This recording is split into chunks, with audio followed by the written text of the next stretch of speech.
అనంతపురం జిల్లా కళ్యాణదుర్గం కార్మిక సమస్యలను ప్రభుత్వం పెడచెవిన పెట్టి ప్రజలను తాగు నీటి కష్టాల్లో నెట్టుతోందని సేటియు రాష్ట్ర ఉపాధ్యక్షులు ఓబులు మండిపడ్డారు.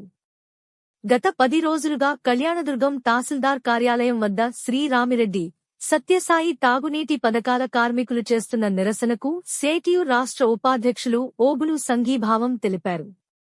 కరోనా కష్ట సమయంలోనూ వేతనాలు లేకపోయినా కష్టపడి పనిచేసే ప్రజలకు నీళ్లు అందించిన కార్మికులు నేడు కష్టాల్లో ఉంటే ఎవరూ పట్టించుకోవడం లేదని ఓబులు అన్నారు. గత ప్రభుత్వము కార్మికుల సమస్యల పట్ల నిర్లక్ష్యం చేసిందని ఓబులు తెలిపారు.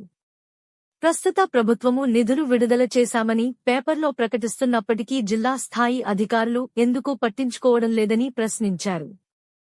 కార్మికులకు ఇవ్వాల్సిన బకాయి వేతనాలను వెంటనే ఇవ్వాలని డిమాండ్ చేశారు. సేటియు జిల్లా సహాయ కార్యదర్శి అచ్యుత్ ప్రసాద్, అంగనవాడీ యూనియన్ జిల్లా అధ్యక్షురాలు శకుంతల పాల్గొన్నారు. కష్టపడి పనిచేశారు. ఇప్పటికి 12 రోజులైంది. వీళ్ళు సమ్మె చేస్తున్నారు. ప్రజలకు ఇబ్బంది వస్తూ ఉంది. ఇప్పుడు బిందెలతో ప్రదర్శన చేస్తున్నారు. మరి ప్రజాప్రతినిధులందరూ కూడా ప్రభుత్వం మరి ఎక్కడ పట్టించుకోవడం లేదా అంటే వాళ్ళైతే మేము డబ్బు శాంక్షన్ చేశామని చెప్తున్నారు. జిల్లా అధికారులు చూస్తే ఇంతవరకు డబ్బు ఎందుకు వేయలేదని అడుగుతున్నాం. వాళ్ళు ప్రకటన ఇచ్చారు పత్రికలకు, మేము ఇంత డబ్బు శాంక్షన్ చేశామని. మరి జిల్లా అధికారులు ఎందుకు పట్టించుకోవడం లేదు? ఈ రకంగా పట్టించుకోకపోవడం వల్లనే గత ప్రభుత్వం కూడా చాలా నిర్లక్ష్యం చేసింది. ఒక కమిటీ వేసింది, అదే QCQA కమిటీ అని. ఆ కమిటీ ప్రతిపాదన వలన డబ్బును సగం తగ్గించాలని, కార్మికులు తగ్గించాలని, గ్రామాలకు నీళ్లు పోకుండా చేయాలని ఆ ప్రభుత్వం ప్రకటన ఇచ్చింది. దీన్ని సరిదిద్దాల్సిన అవసరం ఉంది ఈ ప్రభుత్వానికి. మేము ఇప్పటికే ముఖ్యమంత్రి గారికి మెమోరాండం ఇచ్చాం. RWS గ్రామీణ పంచాయతీరాజ్ PRD డిపార్ట్మెంటు పంచాయతీరాజ్ సంబంధించినటువంటి పవన్ కళ్యాణ్కి ఇచ్చాం. మరి జిల్లా అదేవిధంగా చీఫ్ సెక్రటరీకి శశిభూషణ్ గారికి ఇచ్చాం. ఇది నెల రోజుల గురించి మేము ఇచ్చాం. ప్రభుత్వం స్పందిస్తామంటున్నారు, ఆయన స్పందిస్తామంటున్నారు, కింద మాత్రం ఇక్కడేం జీతాలు రావడం లేదు. ఎందుకు ఇది జరుగుతుందని చెప్పేసి మేము అంటున్నాం.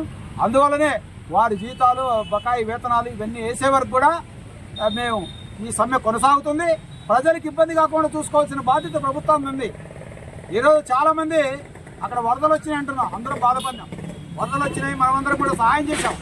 మరి ఈరోజు ఇక్కడ నీళ్లు లేకుండా కళ్యాణదుర్గంలో అయితేనేమి, అనంతపురం జిల్లాలో నీళ్లు లేవు అని గోడు వెళ్తున్నారు ప్రజలందరూ. మరి ఈ సమస్య పరిష్కారం చేయలేరా? మొత్తం అనంతపురం జిల్లా, ఉమ్మడి అనంతపురం జిల్లాకు కావాల్సిన బడ్జెట్ 100 కోట్లు సంవత్సరానికి నేను చెప్పేది. మరి 100 కోట్లు కేటాయించలేరా? ఎందుకని ఈ రకమైన నిర్లక్ష్యం జరుగుతుంది? నిర్లక్ష్యం వీడి తక్షణం కార్మికుల బకాయిలన్నీ చెల్లించాలని చెప్పేసి మరొకసారి ప్రభుత్వాన్ని విజ్ఞప్తి చేస్తాం.